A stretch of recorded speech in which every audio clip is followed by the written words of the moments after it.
नमस्कार मित्रों। आज के इस वीडियो में एक बार फिर से आप सभी का बहुत बहुत हार्दिक स्वागत है। आज हम हिंदी साहित्य इतिहास के अंतर्गत निबंध विधा भाग 5 में प्रमुख ललित निबंधकार एवं उनके निबंधों को अब तक के सबसे आसान ट्रिक की सहायता से याद करने का प्रयास करेंगे। तो जैसा कि स्क्रीन पर आप देख पा रहे हैं ललित निबंध, और अगर हम ललित निबंध की बात करें तो हिंदी के जो प्रमुख है ललित निबंधकार हजारी प्रसाद द्विवेदी जी ने निबंध को व्यक्ति की स्वाधीन चिंता की उपज कहा है। तो इस चीज़ को दिमाग में रख लीजिएगा कि प्रमुख ललित निबंधकार कौन हजारी प्रसाद द्विवेदी जी माने जाते हैं, है ना। इन्होंने क्या कहा है कि व्यक्ति के स्वाधीन चिंतन की उपज क्या है? निबंध है। निबंध क्या है कि व्यक्ति के स्वाधीन चिंतन की उपज ही निबंध है। किसने कहा? है ना, हजारी प्रसाद द्विवेदी जी ने कहा। ठीक है ना। अब आगे हम लोग देखेंगे कि हजारी प्रसाद द्विवेदी जी के प्रमुख निबंध संग्रह और निबंध कौन कौन से हैं। तो जैसा कि स्क्रीन पर आप देख पा रहे हैं, एक तरफ आपको दिखाई दे रहा है कि निबंध संग्रह और नीचे उनके निबंध हैं। तो निबंध संग्रह की बात अगर हम लोग करें तो निबंध संग्रह है अशोक के फूल 1948 में इन्होंने लिखा है, कल्पलता 1951 में, मध्यकालीन धर्म साधना 1952 में, विचार और वितर्क 1957 में, विचार प्रवाह 1959 में, कुटज 1964 में और साहित्य सहचर 1965 में तथा आलोक पर्व 1972 में हजारी प्रसाद द्विवेदी जी द्वारा लिखे गए निबंध संग्रह हैं। अब इस सबको दिमाग में कैसे रखा जाए, तो देखिए हजारी प्रसाद द्विवेदी जी की ट्रिक हम लोग हमेशा बनाते हैं हजार। क्या बनाते हैं हम लोग? हजार बनाते हैं। क्या? हजार। हजार माने हजारी। अब देखिए क्या है, तो बता रहे हैं कि अशोक के फूलों का, बोले सर अशोक के फूलों का हजार संग्रह है। तो हजार से हो गया हजारी प्रसाद द्विवेदी और संग्रह से हो गया निबंध संग्रह।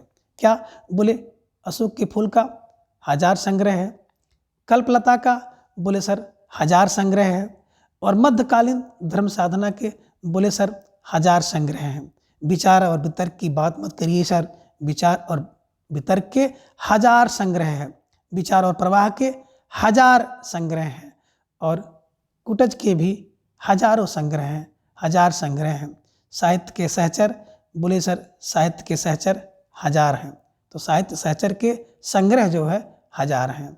और आलोक पर्व आपने पढ़ा था, है ना, कि यहाँ पे 72,000, वहाँ पे 74, है ना, 74,000। तो है ना आलोक पर्व होते हैं, यानी कि 1974 में आलोक पर्व निबंध को साहित्य अकादमी पुरस्कार मिला है। हम लोग वहाँ पढ़े थे 74,000 आलोक पर्व है। यहाँ पे क्या है? बोले सर 72,000 आलोक पर्व, यानी कि 1972 में लिखा गया है। अब आलोक पर्व में 72,000 क्या है ना, हजार, 72,000 आलोक पर्व संग्रह है। संग्रह है मैंने निबंध का संग्रह है। ठीक है ना। तो आपने क्या देखा कि अशोक का फूल, कल्पलता, मध्यकालीन धर्म साधना, विचार और वितर्क, विचार प्रवाह, कुटज, साहित्य सहचर और आलोक पर्व, ये सब क्या हैं? हजार संग्रह हैं। हजार संग्रह माने हजारी प्रसाद द्विवेदी जी के हैं, और संग्रह का मतलब निबंध संग्रह है। ठीक है ना।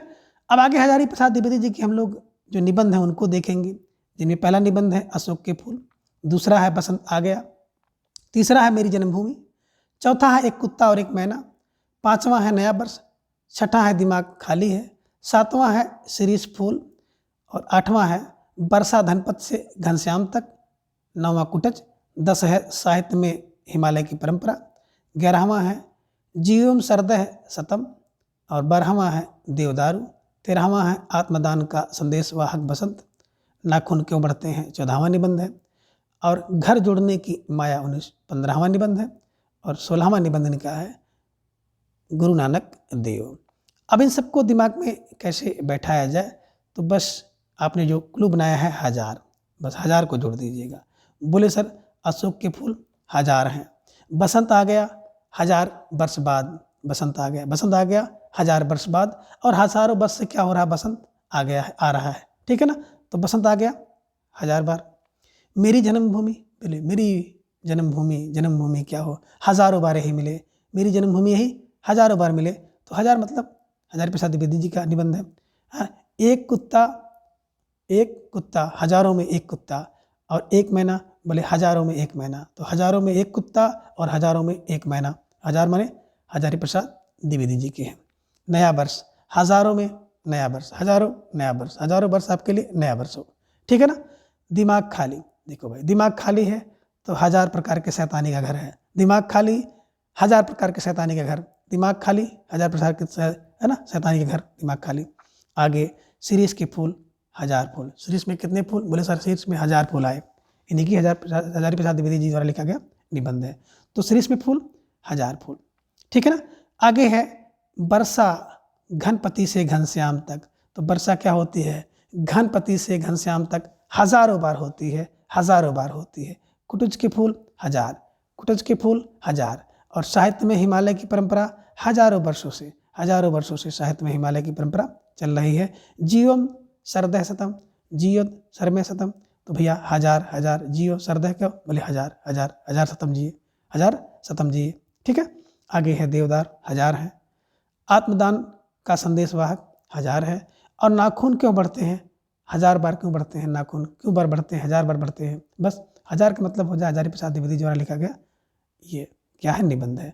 और नाखून क्यों बढ़ते हैं निबंध यूजीसी नेट के पाठ्यक्रम में भी शामिल है, इसको आप लोग पढ़ लीजिएगा। ठीक है ना। आगे है घर जोड़ने की माया। बोले घर जोड़ने की माया तो हजारों साल से चल रही है, 1000 माया होती है, 1000 प्रयत्न होता है कि घर किसी तरह से जुड़ जाए। 1000 से जोड़ लीजिएगा, आसानी से आपको याद हो जाएगा। और गुरु नानक देव बोले हजारों हजारों लोगों के देव थे गुरु, हजारों हजार का मतलब हजारी प्रसाद द्विवेदी द्वारा लिखा गया सब निबंध है। बस 1000 जोड़ लीजिएगा, है ना। अशोक के फूल 1000 हैं, बसंत आ गए हजारों वर्ष बाद। मेरी जन्मभूमि, है ना, बिल्कुल हजारों भूमि से न्यारी है। एक कुत्ता, एक हजारों में एक कुत्ता, हजारों में एक मैना, नया वर्ष 1000 बार है। खाली दिमाग 1000 शैतानी का घर है। शीरीष के फूल 1000 होते हैं। वर्षा घनपत से घनश्याम तक 1000 बार हो गई। कुरुज के फूल 1000 हैं। साहित्य में हिमालय की परंपरा 1000 वर्ष से चल रही है। जीवम शतम 1000 जिए। देवदार 1000 हैं। और आत्मदान का संदेश 1000 संदेश है। नाखून क्यों बढ़ता है? 1000 बार बढ़ता है। क्यों बढ़ता है ना। आगे घर जोड़ने की 1000 परंपरा है, 1000 प्रयत्न, 1000 वर्ष। और गुरु नानक के हजारों शिष्य, हजारों है। बस दिमाग में रख लीजिएगा, आसानी से याद हो जाएगा। ठीक है। अगले जो बड़े प्रसिद्ध ललित निबंधकार हैं जिनमें नाम आता है रामवृक्ष बेनीपुरी जी का, और इनके ललित निबंध हैं जो निबंध के संग्रह हैं गेहूं और गुलाब, और दूसरा है बंदे बाणी विनायको। और गेहूं और गुलाब की बात करें तो 1950 में, बंदे बाणी विनायकों की 1964 में। ये सब लिखे गए निबंध संग्रह हैं रामवृक्ष बेनीपुरी जी के। इन्हें दिमाग में कैसे बैठाया जाए? तो देखिए हिंदी साहित्य की बात करें तो एकमात्र केवल ऐसे साहित्यकार हैं जिनके नाम में वृक्ष जुड़ा हुआ। ठीक है ना। इन्हीं की राम वृक्ष। अब वृक्ष किसका होता है भैया? कहे भैया सर गेहूं और गुलाब का वृक्ष होता है। कितना? बोले 50 वृक्ष होता है। अब बड़ा ललित होता है। गेहूं और गुलाब का 50 वृक्ष जो है बड़ा ललित होता है। तो ललित का मतलब होगा ललित निबंध है। गेहूं और गुलाब है, वृक्ष से हो गया वृक्ष रामवृक्ष बेनीपुरी का निबंध है। 50 से हो गया 1950 में लिखा गया है। तो सबको आप चाहें तो समेट लीजिए एक ट्रिक में कि क्या गेहूं और गुलाब के 50 वृक्ष क्या होते हैं? बड़े ललित होते हैं। तो गेहूं और गुलाब से हो गया गेहूं और गुलाब निबंध। 50 से हो गया 1950 में लिखा गया। ललित से हो गया ललित निबंध है। ठीक है ना। वृक्ष से हो गया रामवृक्ष बेनीपुरी का। तो गेहूं और गुलाब के 50 वृक्ष बड़े ललित हैं। ठीक है ना। आगे है बंदो बाणी विनायको। बंदो माने वंदना करो, बाणी से विनायक की, है ना, और वृक्ष की। बस बाणी से, है ना, बाणी से विनायक की और वृक्ष की, वृक्ष से क्या करो? वंदना करो। अब यहाँ पे देखिए बासे वृक्ष, बासे बंदे, बासे बाणी, बासे विनायक। वृक्ष बंदे बाणी विनायक, वृक्ष बंदे बाणी विनायक। बस आसानी से रख लीजिएगा।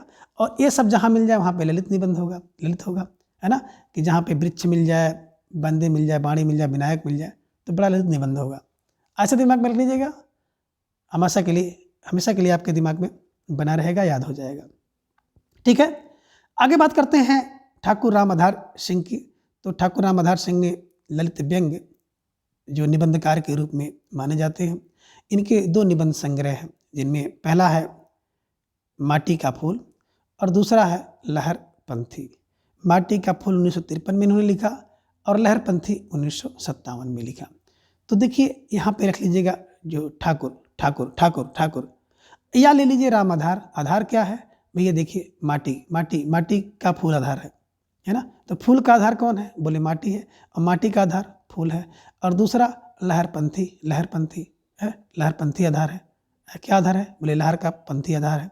बस आधार लहरपंथी और माटी के फूल, बस दिमाग में रख लीजिएगा, आसानी से आपको याद हो जाएगा।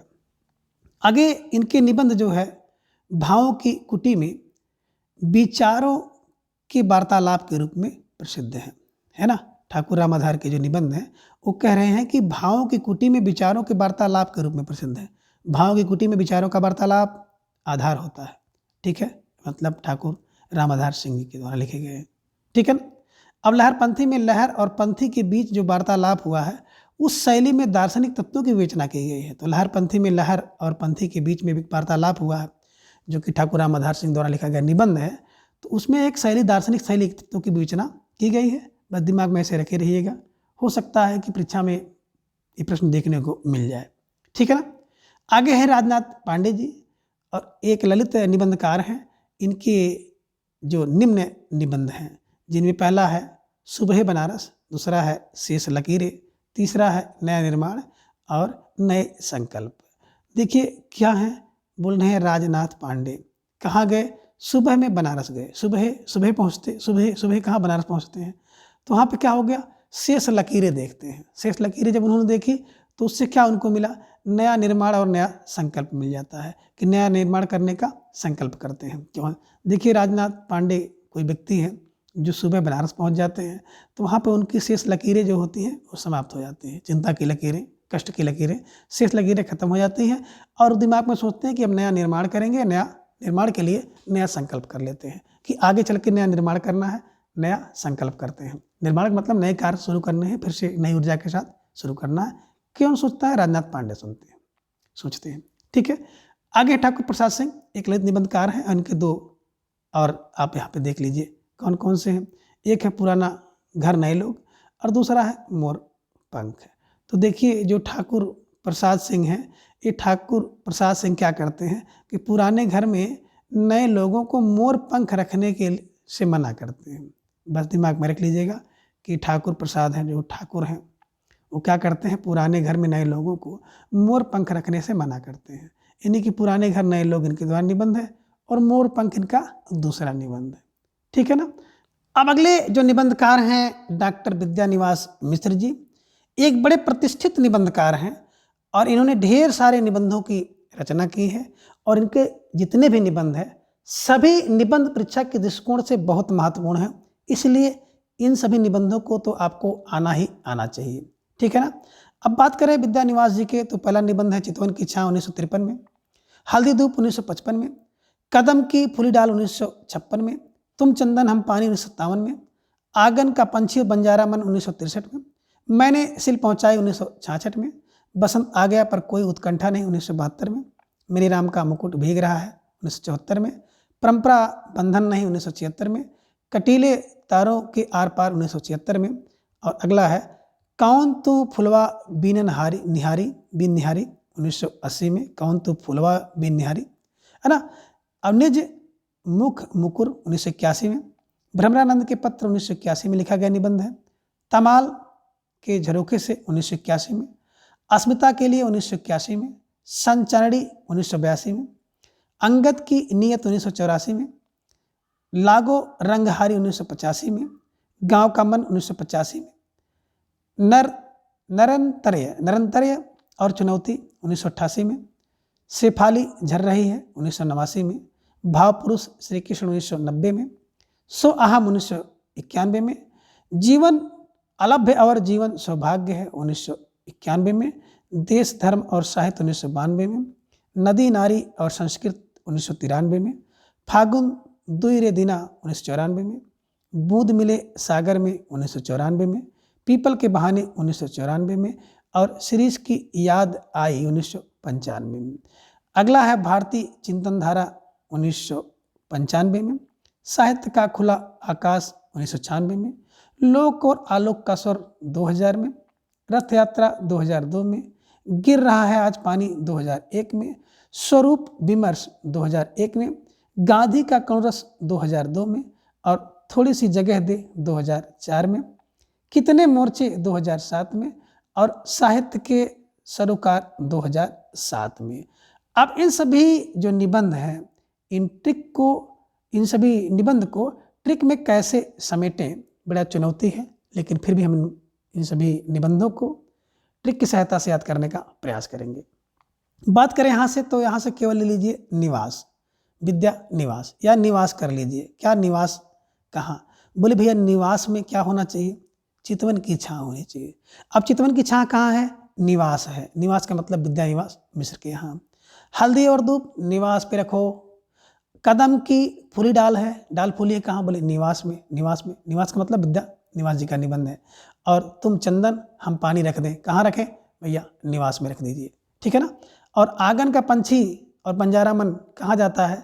बोले भैया निवास में जाते हैं। निवास का मतलब विद्या निवास मिश्र जी के यहाँ जाते हैं। मैंने सिल पहुँचा दी, कहाँ? बोले निवास पर मैंने सिल को पहुँचा दिया है। बसंत आ गया, कहाँ? निवास पर कोई उत्कंठा नहीं है, तो निवास बसंत कहाँ आ गया? बोले निवास पर। निवास माने डॉक्टर विद्या निवास मिश्र जी का।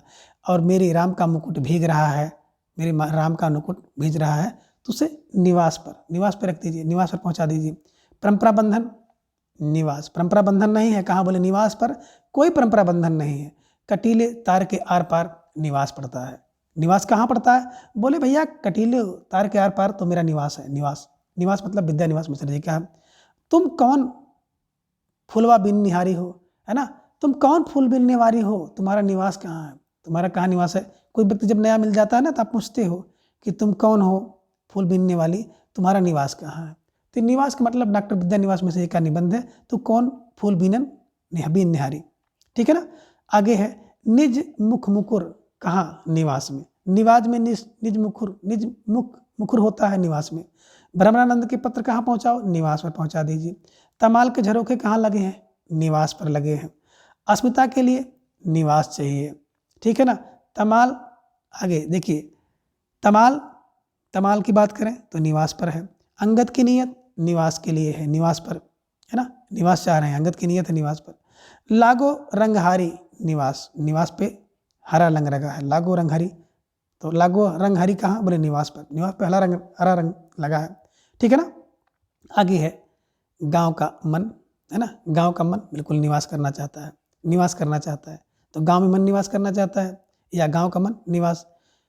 निरंतर क्या है? चुनौती है, कहाँ? बोले निवास पर निरंतर चुनौती है। आप कह सकते हैं निवास के लिए निरंतर चुनौती होती है। सुफाली झर रही है, निवास पर सुफाली झर रही है। और भाव पुरुष किसड़ जो है निवास पर मिलेंगे, कहाँ मिलेंगे? बोले सर निवास पर मिलेंगे। तो निवास का मतलब है डॉक्टर विद्या निवास मिश्र जी के ये सभी निबंध हैं, ठीक है ना। सो अहम कहाँ चले? सो अहम निवास पे चले। जीवन में अलभ्य और जीवन सौभाग्य कहाँ? बोले निवास पर। अलभ्य और सौभाग्य निवास पर है। देश धर्म और साहित्य निवास पर किया जाता है। नदी नारी और संस्कृत निवास पर निवास करे। आगे है फागुन दुई दिनारे निवास, फागुन में 2 दिन ही निवास करिए। मिले सागर से, है ना, बूंद मिले सागर से निवास करिए, बूंद मिले सागर में निवास करिए। पीपल के बहाने निवास करिए। शिरीष की याद आती है, किसमें? बोले निवास पर शिरीष की याद आती है। और भारतीय चिंतन धारा क्या करे? निवास करे। भारतीय चिंतन धारा निवास करे। साहित्य का खुला आकाश निवास करे। लोक और आलोक का स्वर कहाँ? बोले निवास पर सुनाई देता है। रथ यात्रा अब निवास पर रुकी है। रथ यात्रा थी, निकली थी, कहाँ जाकर रुकेगी? निवास पर रुकेगी। गिर रहा है आज पानी, कहाँ? बोले निवास पर गिर रहा है पानी आज, है ना। स्वरूप विमर्श निवास का। गांधी का करुण रस, बोले निवास पर। गांधी का करुण रस देखना हो तो निवास पर पहुंचिए।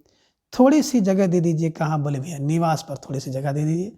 तो निवास का मतलब होता है डॉक्टर विद्या निवास मिश्र जी, ठीक है ना। तो थोड़ी सी जगह दे दो, कहाँ? निवास पर।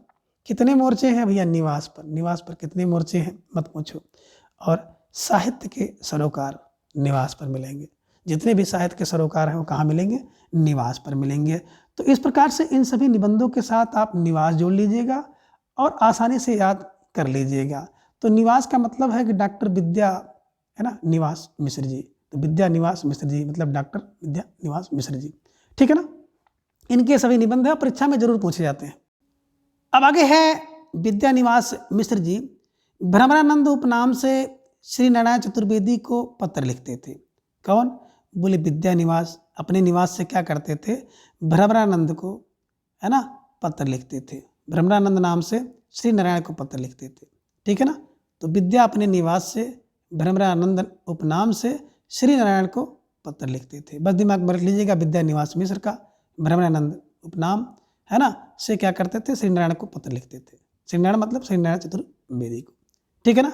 आगे है विद्या निवास मिश्र जी का जो प्रथम निबंध संग्रह है, चितवन की छांव। चितवन की छांव निवास पर, पहले चितवन की छांव, सबसे पहले चितवन की छांव कहाँ मिलेगी? निवास पर मिलेगी। बस चितवन माने मन को छांव कहाँ मिलती है? निवास पर।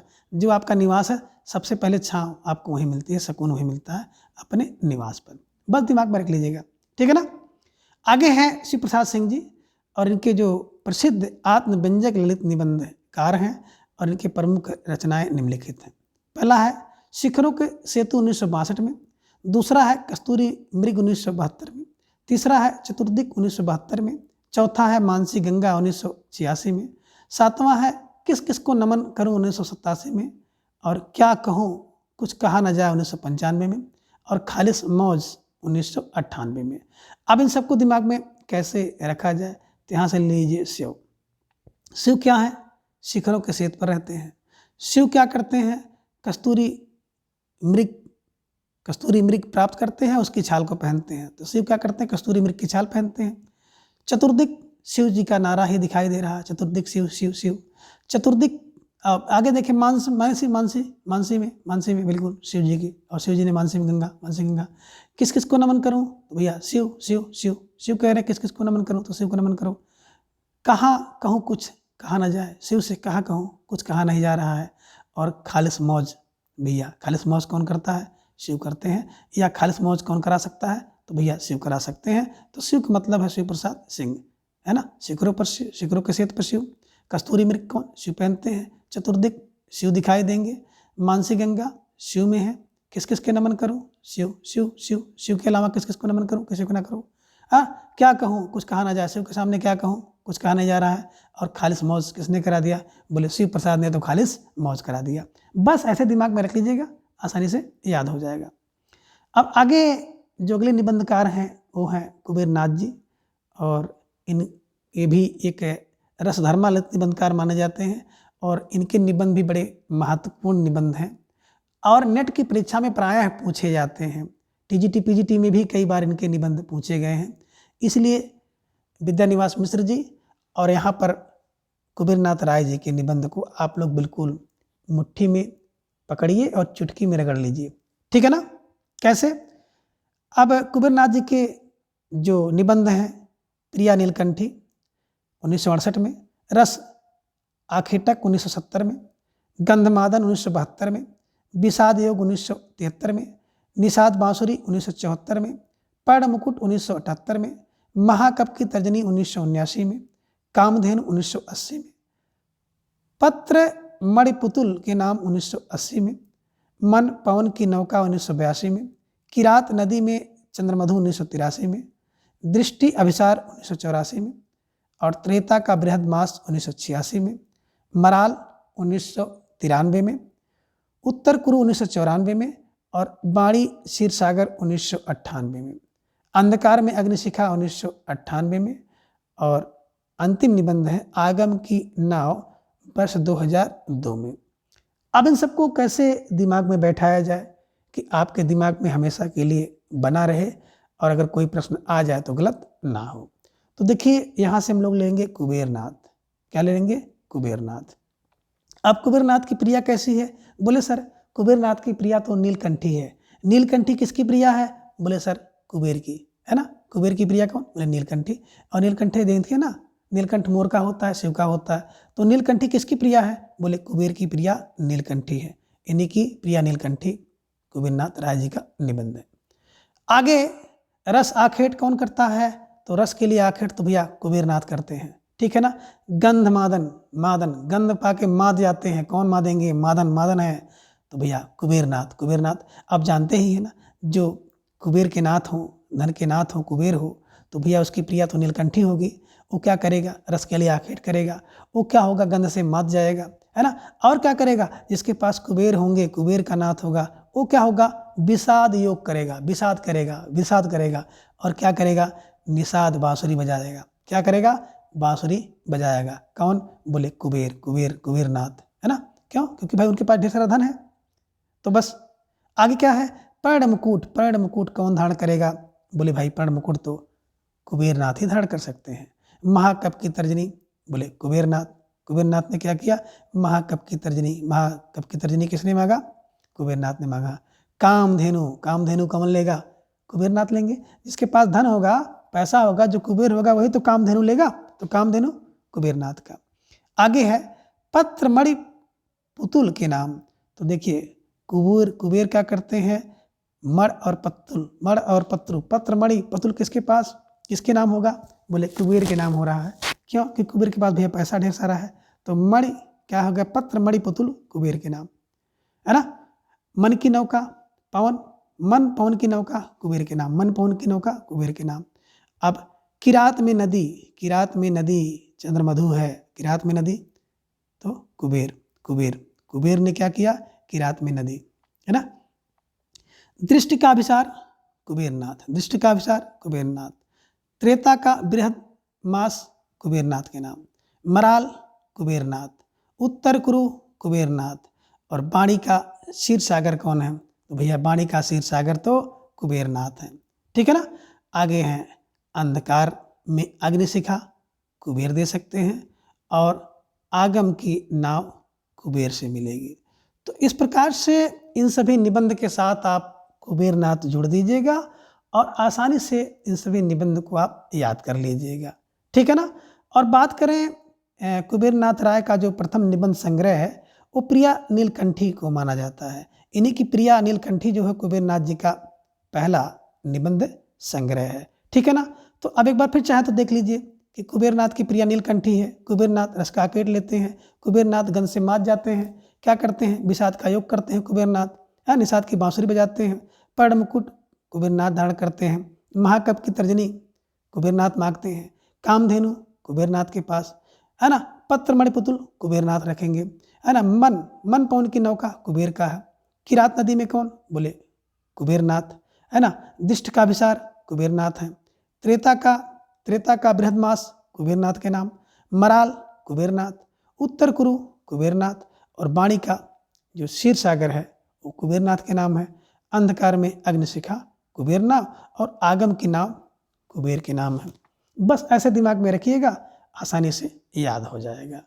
तो इस प्रकार से इन सभी ट्रिक की सहायता से आप इन सभी निबंध और उनके निबंधकारों को आसानी से याद कर सकते हैं। तो आज के इस वीडियो में बस इतना। अगले वीडियो में फिर हम इसके अगले भाग को जानेंगे। तब तक के लिए धन्यवाद, नमस्कार, बाय।